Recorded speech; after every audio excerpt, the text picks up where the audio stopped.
천주교가 있습니다. 또 여러분 유대교도 있습니다. 유대교는 아직 예수님의 오심을 인정하지 않고 구약의 모세 오경만을 중요시 여기며 이렇게 전통을 중요시하는 그러한 교파 중에 하나인 거죠. 그래서 우리가 성지순례에 가면 기독교 구역, 천주교 구역, 유대교 구역으로 이렇게 세분화돼서 나눠져 있는 것을 보게 됩니다. 아직도 굉장히 전통을 중요시하는 회당에서 예배를 하는 그런 모습인데요.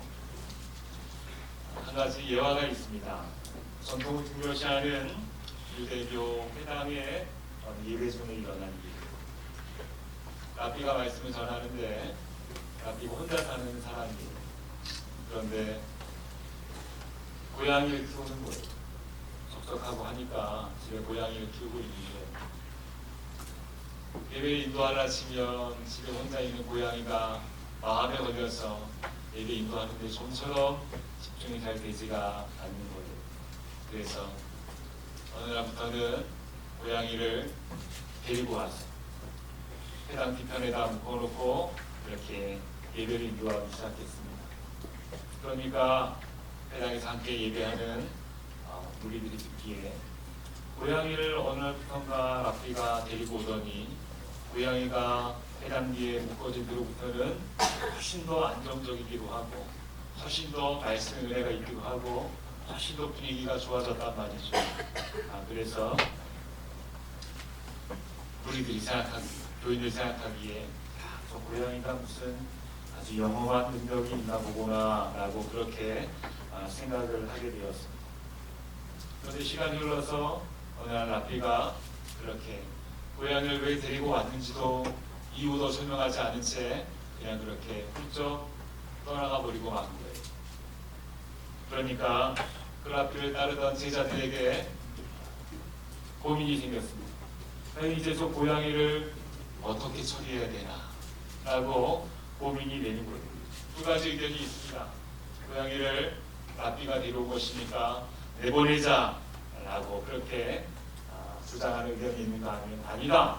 고양이가 우리 회당 뒤에 메어진 뒤부터 얼마나 분위기가 좋았는가, 은혜가 되지 않았는가, 고양이가 무슨 영험한 그런 존재인 것 같으니까 뒤에 메어두자 라고 하는 의견이 팽팽하게 맞서다가 결국 후자의 의견, 고양이가 뒤에 매달린 후부터, 매여있는 후부터 분위기가 많이 좋아졌으니 계속 고양이를 뒤에다 모시자라는 의견이 모아졌어요. 자, 그 이후로 한참 시간이 흘렀습니다. 그래서 결국 고양이도 죽게 되었습니다. 그러니까 그 이후로 어떤 일이 벌어졌을까요? 사람들은 아무렇지도 않게 또다시 새로운 고양이를 사서 그 회당 뒤에 묶어두었어요. 그 고양이가 왜 회당 뒤에 묶여져 있는지를 그 이유를 알고자 하는 사람도 없고 그것을 기억하는 사람도 아무도 없어요. 관심도 없어요. 그저 예전부터 고양이가 회당 뒤에 묶여져 있었거든요. 그러니까 그 전부터 그런 것이 전통적으로 내려왔었거든요. 그것이 전통으로 내려왔기 때문에 아무렇지도 않게 고양이를 뒤에다 묶어놓고 이렇게 예배를 드리기 시작한 것입니다. 몇몇 뜻이 있는 랍비를 통해서 과연 고양이가 예배에 미치는 영향이 무엇일까라는 것들을 연구가 이루어지기 시작했어요. 그래서 논문들이 나옵니다. 고양이가 예배에 미치는 영향, 고양이가 예배 시간에 몇 번을 때 은혜가 있는가, 고양이는 앞놈이 좋은가 순놈이 좋은가, 이런 여러 가지 의견들이 또 그렇게 활발히 연구되기도 했다라는 예화입니다. 말도 안 되는 얘기죠. 아마도 전통을 꽤나 중요시 여기는 이 유대교의 그 모습을 조금 빗대어서 보면은 우스개 예화입니다. 근데 여러분 이 예화를 받을 때 우리가 그저 우스갯소리로만 받지 않았으면 좋겠어요. 우리의 예배 가운데에도 우리가 지금 드리고 있는 예배 가운데에도 전통으로 내려오고 있는데 그 의미도 모르고 이유도 모르고 그저 예전부터 해왔으니까 그냥 우리도 그렇게 습관적으로 형식적으로 드리고 있는 고양이가 우리 예배 가운데 있지는 않은가 우리가 한번 돌아보자라는 것이 오늘은 성찬식 있는 날입니다. 이 성찬식을 우리가 오늘 대하면서 성찬식이 우리에게 또 다른 고양이가 되지는 않는지 우리가 점검해 봤으면 좋겠어요. 적어도 1년에 2번씩은 우리가 꼭 드리는 성찬식입니다. 여러분 이 성찬식에 참여할 때에 이 성찬식이 우리에게 어떤 의미와 효력이 있고 효과가 있고 능력이 있고 나에게 힘을 주는 그런 시간입니까? 아니면 그저 그렇게 계속해서 교회의 전통에 따라 우리가 지내왔기 때문에 오늘도 추수감사절 몇 주 전에 부활절 몇 주 전에 교회에 우리 1년의 행사에 맞춰서 드리는 그러한 성찬식으로만 우리가 전통적으로 만나게 된다면 이 성찬식도 우리에게 고양이가 될 수밖에 없는 거예요.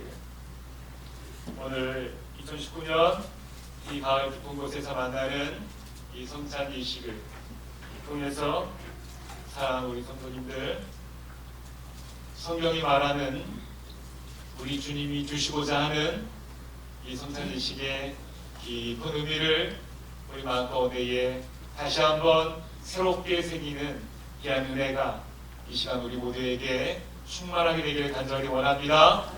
고양이를 몰아내고 정말 중요한 의미와 이유와 간격을 우리가 다시 한번 우리 마음에 새기는 시간이 되기를 바랍니다. 자, 성찬예식은 우리가 최후의 만찬이라고도 부르는 그러한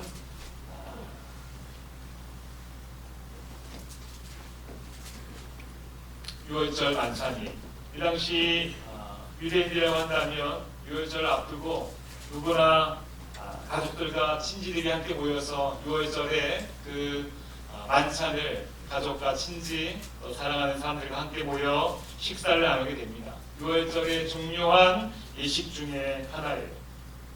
예수님도 사랑하는 제자들과 함께 유월절 만찬을 나누시고 계신 것이죠. 자, 유월절 만찬을 나누시면서 유월절 만찬의 중요한 음료가 되는 포도주를 나누시는데 그 포도주를 나누시면서 굉장히 의미 있는 말씀을 하시는 거예요. 이르시되 이것은 많은 사람들을 위하여 흘리는 나의 피 곧 언약의 피다 라고 말씀하는 것이요. 우리가 빵을 나누고 또 포도주를 마시면서 그 만찬 석상에서 그냥 그렇게 음료로 지나지 않는 그 잔이지만 우리 주님께서 제자들에게 말씀하실 때에 이 잔은 그냥 음료가 아니라 바로 언약의 피다라고 말씀하고 있어요. 오늘 우리가 성찬식을 통해서 잔을 받게 될 터인데 그 잔을 오늘 성경 말씀 우리 주님께서 우리에게 말씀하시되 그 잔은 그저 포도주가 아니라 언약의 피다라고 말씀하고 계신 거예요. 오늘 우리가 이 성찬식을 통해서 예수님이 강조하시는 언약 이것이 언약의 피라고 강조하시는 그 언약에 대해서 우리가 제대로 알게 되면 제대로 알고 참여하게 되면 이 성찬 예식이 고양이가 되지 않습니다. 그 언약이 무엇인지도 모르고 성찬 예식에 참여하게 되면 의미도 모르고 참여하는 전통에 지나지 않게 되는 것이죠. 자, 예수님께서는 성찬 예식을 하면서 잔을 들어 제자들에게 말씀하실 때에 그 잔이 왜 곧 언약의 피라고 말씀하셨을까? 이것은 언약을 우리가 알아야 할 것입니다. 언약이 여러분 무엇입니까? 언약은 세상 사전에 보게 되면 말로 한 약속을 언약이라고 이야기해요. 말로 한 약속. 그런데 성경에 훨씬 더 깊은 뜻이 있습니다. 디아데케라고 하는 헬라어는 이렇게 이야기하고 있어요. 언약이라는 것은 어떤 계약을 이야기합니다. 이 계약이라는 것은 특별히 하나님과 사람 사이에 맺게 된 그런 계약을 말할 때에 바로 디아데케 언약이라고 이야기하고 있고요. 오늘 언약의 피다라고 할 때에도 바로 이 디아데케라는 단어가 사용되어져 있습니다. 그러니까 이 잔, 이 피는 하나님과 사람 사이에 맺은 계약식에 꼭 필요한 그 언약의 잔이다라고 말씀하고 있는 것이죠. 성경에 보면 하나님께서 우리 사람들과 언약을 맺은 장면들이 많이 나옵니다. 하나님께서 이 세상을 창조하시고 첫 번째로 맺은 언약의 대상자가 누구인가 하면 우리가 잘 알다시피 바로 아담이 하나님 아담과 동역하기를 원하셨어요. 가장 마지막에 만드셨지만 그에게 권능을 주시고 이 세상을 다스릴 수 있는 자격을 허락하셨어요. 그리고 하나님의 동역자로 부르신 것입니다.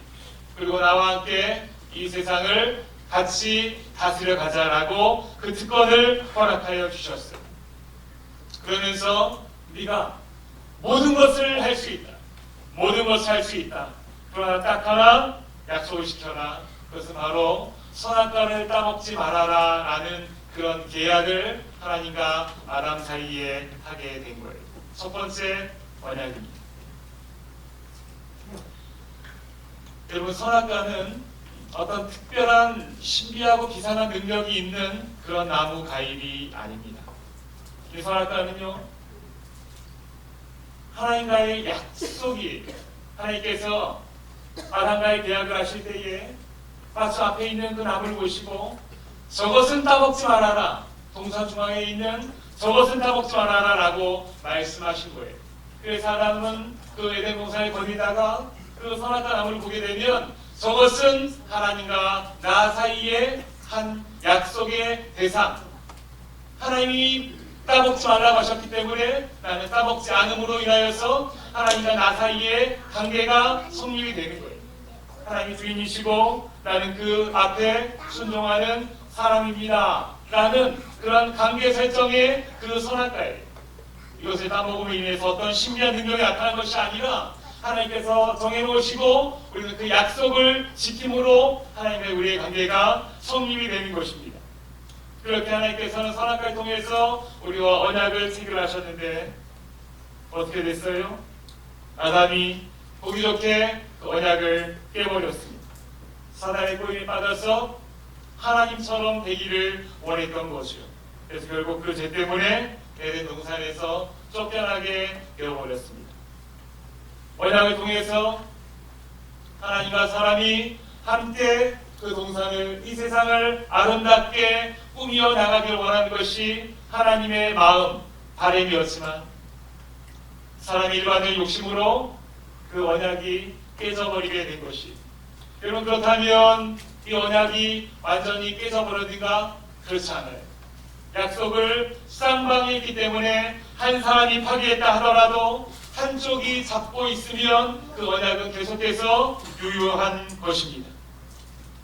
아담의 죄로 인해서 그 약속이 일방적으로 언약이 파기되어져 버렸지만 하나님은 우리를, 이 땅을, 나를 포기하지 않으셨어요.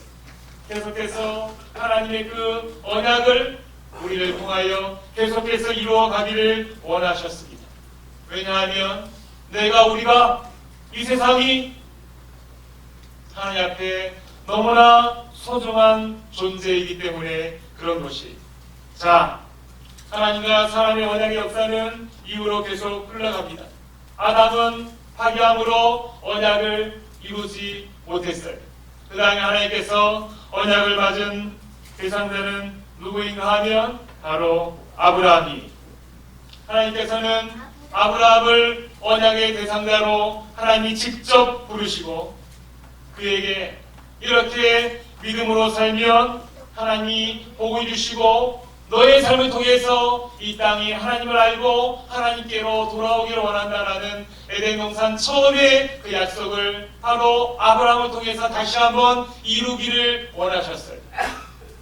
내가 너에게 복을 줄 것이다. 복을 주는 너의 삶을 통해서 하나님이 누구신지 너는 분명히 보여주어야 한다. 그리고 이 땅이 너의 삶을 통해서 하나님께 돌아오기를 원한다라는 약속을, 그 계약을, 그 언약을 아브라함과 함께 맺었어요. 이렇게 말씀하셨습니다. 여호와께서 아브라함에게 이르시되 너는 너의 고향과 친척과 아버지 집을 떠나 내가 내게 보여줄 땅으로 가라. 내가 너로 큰 민족을 이루고 내게 복을 주어 내 이름을 창대하게 하리니 너는 복이 될지라 라고 하면서 하나님께서 일방적으로 아브라함을 부르시고 그에게 복을 주시며 그를 통하여 다시 한번 계약을 체결하신 거예요. 근데 여러분 어떻습니까? 아브라함도 보기 좋게 하나님과 언약을 체결했지만 아브라함도 그 언약을 깨버리고 맙니다. 아브라함의 가정이 우리가 성경을 통해서 보게 되는 바와 같이 서로 속고 속이고 싸우고 저주하면서 하나님이 주신 복을 자랑하고 나의 하나님이 누구신지 보이기보다 인간의 연약함만을 그렇게 드러내는 연약한 그 대상들이 되어버리고 말았어요. 이에 하나님께서는 조금 실망하시고 포기할 법도 하신데 하나님의 언약의 그 유효함은 계속해서 이어집니다. 이번에는 한 개인이 아니라 누구를 지목하시는가 하면 한 민족을 부르십니다.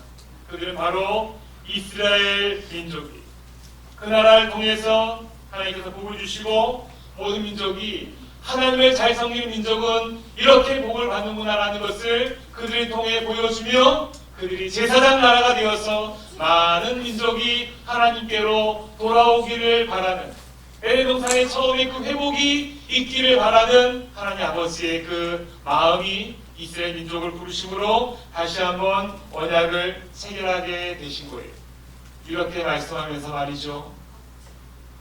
세계가 다 내게 속하였나니 너희가 이스라엘이 내 말을 잘 듣고 내 언약을 지키면 너희는 모든 민족 중에서 내 소유가 되겠고 너희가 내게 대하여 제사장 나라가 되며 거룩한 백성이 되리라. 너는 이 말을 이스라엘 자손에게 전할지니라 라는 것이 하나님 아버지의 그 마음이었어요. 또 다른 민족 이스라엘을 언약의 대상자로 부르시고 하나님께서는 너를 통하여 하나님이 이 땅에 보여지며 이 땅이 에덴 동산의 모습과 같이 회복되기를 바라신 것이고 여러분 이스라엘은 그 언약을 성공적으로 잘 이수하였을까요? 우리가 알다시피 이스라엘도 또 타락으로 그 언약을 제대로 이행하지 못했음을 보게 됩니다. 하나님을 섬기고 제사장 나라로 우리를 부르신 하나님이 어떤 하나님이신지 보여줘야 되는 사명을 잊어버리고 타락하고 우상을 섬기는 결국 그 제사장 나라의 그 지위를 사버리는 그 이스라엘이 되어버린 것을 우리가 보게 됩니다. 자, 이쯤 되면 하나님께서 포기할 법도 하신데 포기하지 않으시고 이번에는 한 왕조를 부르셨어요. 한 왕을 택하시고 그 왕의 자녀들을 통해서 그 왕조를 통해서 하나님 나라의 왕권이 그대로 이 땅에 보여지기를 원하셨어요. 바로 그것은 다윗의 왕조입니다.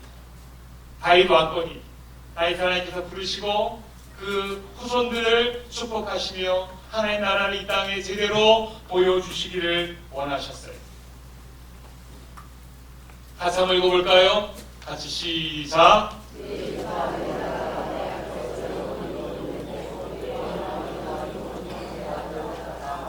아멘. 이것이 하나님과 다윗 왕조가 함께 체결한 하나님의 언약이에요. 여러분 어떻습니까? 우리가 성경을 통해서 그 결과를 너무나 뻔히 잘 보고 알고 있어요. 다윗은 하나님 마음에 합한 왕으로 그 왕위를 지켜나갔지만 그 이후의 왕들은 급격하게 무너지면서 타락하고 우상을 섬기게 되고 결국 바벨론에 의해서 완전히 무너지게 되고 포로로 끌려가게 되는 것을 보게 되는 것입니다.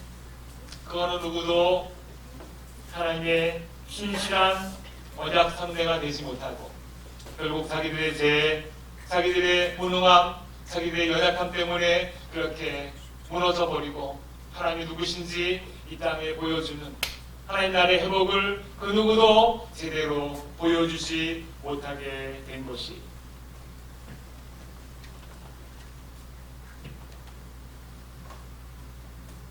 여러분, 그래서 하나님께서 한쪽의 언약의 대상자이신데 하나님께서 이 땅에 어떤 사람도 그 언약을 제대로 이루지 못함을 보시고 하나님께서 하나님의 아들 독생자 예수 그리스도를 이 땅에 또 한 분의 언약의 대상자로 보내어 주셨습니다.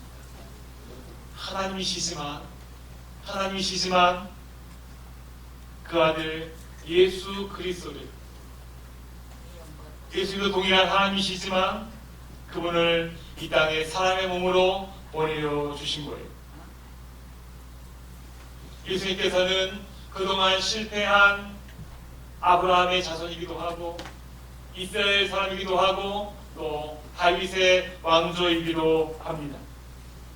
예수님은 사람들이 실패했던 그 언약을, 하나님의 수완 사업인 이 땅의 모든 민족이 하나님께로 돌아오게 하기 위한 그 언약을 제대로 이루시기 위해서 우리 예수님께서 이 땅에 직접 언약의 대상자로 이 땅에 오시게 된 거예요. 자, 예수님 이 땅에 오셔서 무엇을 하셨습니까? 십자가에 죽으시고 부활하심으로 우리의 제 문제를 완벽하게 해결해 주시고 하나님과의 맡긴 담을 완전히 허물어 드리셨어요. 그래서 누구든지 예수님을 통하여 예수님을 나의 구주로 믿는 그 사람들은 이제는 다 하나님께로 올 수 있는 길이 활짝 열리게 되어진 것입니다. 하나님께서 이 일을 얼마나 원하셨는지 몰라요. 그 누구도 해내지 못했지만 우리 주님께서 이 땅에 두 번째 아담, 완전하신 하나님의 아들 예수님의 모습으로 오셔서 직접 그 언약을 체결하시고 언약을 이행하심으로 하나님과 우리가 완전히 회복되어지고 하나님께 처음에 이루려 하셨던 아름다운 하나님 나라가 예수님을 통해서 이루어지게 된 것입니다. 성도 여러분, 이것이 예수님께서 이루고자 하시는 새 언약이, 나도 이 언약의 주인공이 되기 원하면 성경 말씀처럼 누구든지 주의 이름을 부르는 자는 구원을 받으리라. 내가 이 시간에 예수님 이름을 부르고 그렇게 예수님 나의 죄를 위해서 죽으시고 부활하시고 십자가에서 나를 위해 피 흘리셨다는 사실을 우리가 믿기만 하면 나도 이 새 언약의 주인공이 되는 줄 믿으시기 바랍니다. 우리 옛사람은 연약했어요. 무능했어요. 그래서 그 언약을 체결하지 못하고 다 깨져버리고 말았어요. 그러나 예수님의 새 언약의 당사자가 되면 우리는 무능함이 강함으로 바뀌어지게 되고 나의 연약함이 하나님의 강력함으로 채워지게 되고 나의 부정함이 그렇게 하나님의 깨끗함으로 채워지게 되는 줄 믿으시기 바랍니다.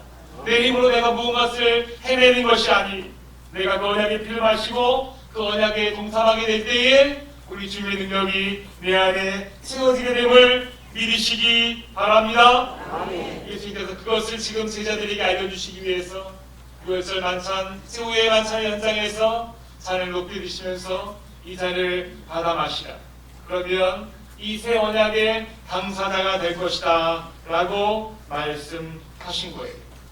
예수님은 오늘 이 시간에도 우리에게 그 잔을 높이 드시면서 성례의식의 이 현장에서 이 잔을 마심으로 우리가 함께 새 언약에 동참하게 되기를 간절히 원하시는 거예요.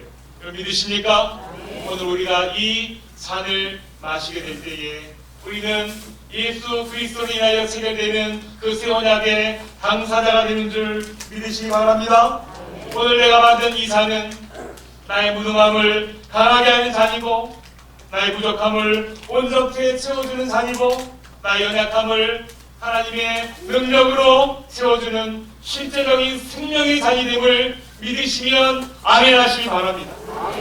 성찬의식은 지나간 전통 의미 없는 고양이가 아닌 오늘 나를 힘있게 세워주는 생명의 자임을 믿으시기 바랍니다.